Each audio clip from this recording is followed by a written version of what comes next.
E chegando aqui, rapaziada, ó, já abrimos aí a tampa do lado da embreagem dessa 150 2013 e tirou aqui a engrenagem, galera, aquela que eu falei a vocês, ó, que é a engrenagem do balanceiro, ó. Já retiramos aqui a trava e agora vamos conferir aqui junto, todo mundo junto aqui, se vai ser comprovado aquilo que eu falei a vocês, que o defeito é a mola aí que tinha estourado aí. Esse reparozinho, galera, isso se vende, viu? Tem original também, ó só. Tô tirando agora nesse exato momento, né? É um vídeo sem corte, galera, onde eu tô tirando. E olha só o que eu falei a vocês, ó. Vocês estão vendo aí que a mola quebrou, galera.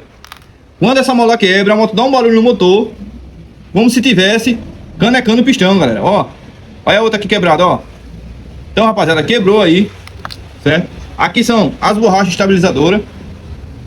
Basicamente, galera, ela não afetou ao ponto de estourar, mas aí a gente coloca o kit completo, galera. Então, isso aqui foi o defeito que deu nessa moto. Agora, só resta agora fazer a higienização para fazer a troca do reparo, colocar aqui o reparo original.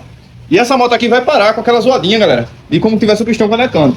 Note que a moto aqui já tem a vela nova, o cilindro aqui, visivelmente olhando aqui, é um cilindro novo.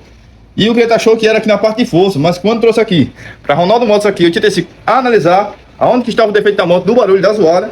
Então chegamos à conclusão e foi simplesmente essas pecinhas aqui, ó. Então tá aí, galera. Por isso que eu digo a todos vocês aí, você é dono de motocicleta, tá aí que a sua moto tá com barulho esquisito, uma zoada estranha.